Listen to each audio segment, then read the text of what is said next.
А сегодня для меня очень важный день, потому что я говорю немножко о нашей истории, о нашем сотрудничестве с институтом Адизис. И для меня это ценно и очень важно, так как эти ребята, Владимир и Грег, вдохнули в нашу компанию новую жизнь, новые ценности, и мы очень это ценим. И моя презентация называется «Рассказ о четырех». Я хотел бы рассказать об истории нашей компании и как в эту историю попал Адизис, методология Адизиса.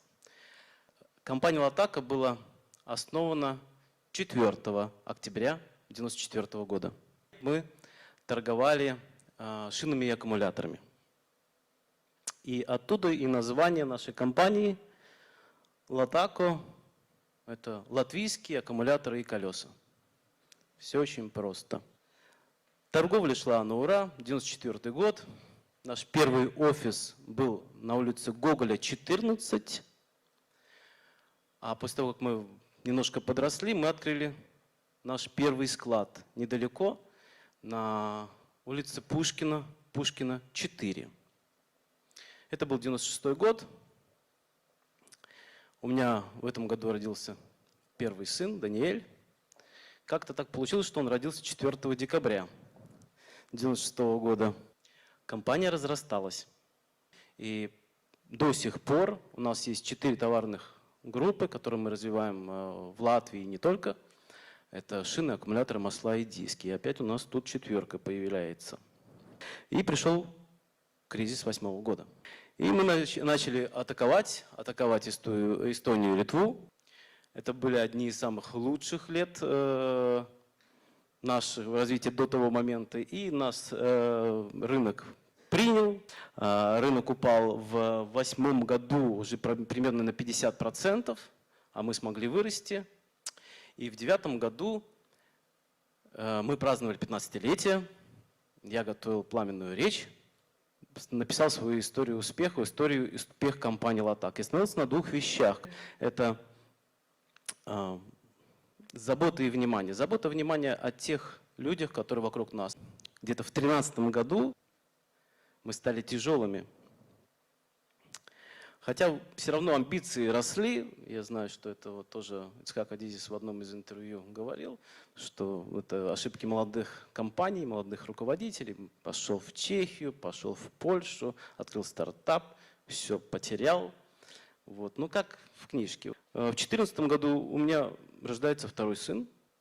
Как вы понимаете, 4 июля. Идем дальше. 2015 год. Мы теряем первый 1 000 000 евро. Уже в евроэквиваленте. 2016 год, в середине года, я понимаю, что и 2016 год мы закончим с убытками. Примерно такими же. И где-то в середине года я берусь за голову. И что такое? У нас все есть. Оборот есть, портфель есть, все есть. А денег нет. Убытки. Компания большая. Вижу, что сотрудники не нагружены. Есть, они вроде как должны быть, но что-то не происходит. И я открываю Google, открываю YouTube и начинаю шерстить все, что там есть. И натыкаюсь на видео 5-6 минут. Идеальный руководитель Ицхак Адизис. Ну, послушаем, что он говорит. Вообще, я в реальности влюбился и, в общем, там месяц-два слушал все его лекции и делился с моими коллегами. О, смотрите, вот, это ответ на наш вопрос. Это было все про меня, все про нашу компанию. Все, что происходило у нас, это было именно там. И одна из моих коллег говорит: слушай, будет семинар Адизиса в Латвии, я иду. Иди. Приходит коллега обратно, говорит: у нас есть институт Адизиса. Хочешь встречу? Я говорю: ну, конечно, хочу. И мы встречаемся с Грегом, с Владимиром. Они рассказывают про 11 шагов методологии Адизис. Они рассказывают про как это все происходит, рассказывают о ценах и так далее. И мы решаемся провести первый синдак. Мы собрались, нам рассказали о правилах. Все сначала протестовали, наши коллеги. А мы собрали 25 руководителей отделов.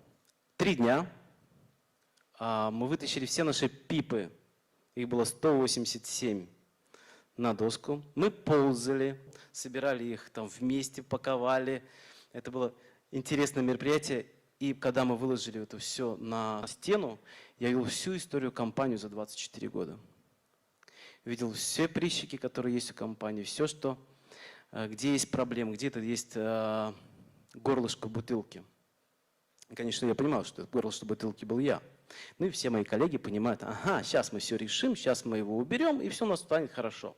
И нам рассказывают о том, что, ребят, мы будем брать маленькие пипы и вместе на синергтимах их решать. Все такие, вот-то. А мы рассчитывали, что вот сейчас это все произойдет, и проблема будет решена. И мы начали собираться в синергтимы, которые до сих пор у нас проходят 2-3 раза в неделю. Все сейчас в поту бегают, решают, времени нету. И что произошло, что мы перестали опаздывать на наши встречи. Мы перестали пользоваться телефонами. Мы перестали перебивать. Мы перебиваем все еще, но мы перебиваем гораздо меньше. Мы стали уважать людей, потому что мы за 10 месяцев, в которые мы уже вместе сотрудничаем, мы научились коммуницировать друг с другом. Но все еще учимся. Но главные вещи были буквально за пару месяцев изъяты из нашего обихода. И это очень круто, когда все приходят вовремя, когда никто не пользуется телефоном, когда все слушают друг друга, когда кто-то кричит hard rules, когда кто-то начинает перебивать. Это было в действительности очень интересно и происходит до сих пор. Потом мы вместе собрались, мы пошли в следующую часть, следующий шаг. Мы сделали вместе с командой Mission Action Plan на несколько лет. А потом был следующий этап. Мы взялись за нашу структуру. И что меня больше всего удивило во всем этом процессе, это методология. Методология, которая подготовлена на любой вопрос, который мы задавали. Он открывал компьютер, вот смотрите, вот. Во-первых, никого не увольнять.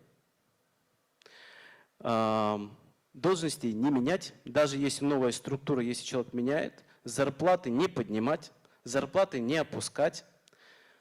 Ну, сначала как бы сказалось странным, когда мы начали вдумываться, почему это. Это очень правильно. На сегодняшний момент мы прошли 5 этапов. И что я могу сказать? Что у нас поменялась культура предприятия с ног на голову. В первую очередь, конечно, поменялся я сам. И если я раньше думал, ну вот люди не меняются, люди такие, как они есть. Когда мы создали нашу миссию, в которой были ценности, мы написали, что люди меняться могут. И мы увидели, что мы сами в нашей компании могли поменяться и меняемся до сих пор. Это безгранично круто, и это делает нашу компанию и меня лично живым, потому что мы как живой организм. Вот. И мы за прошлый год, у нас был опять хороший подъем, мы подняли оборот на 10%. И я надеюсь, что, может быть, по результатам 2017 года сможем войти в 100 самых больших предприятий Латвии. До середины следующего года мы сможем пройти все 11 шагов, этапов методологии Adizes и уйти из Go Company в компанию Prime. Мы добавили к нашей заботе и вниманию, мы добавили уважение и доверие тех, кто нас окружает. Если каждый из нас окружит всех, кто рядом, этой четверкой, заботой, вниманием, доверием и уважением, я абсолютно уверен, что каждого из нас ждет успех. Чего я вам искренне желаю. Спасибо за внимание. Спасибо.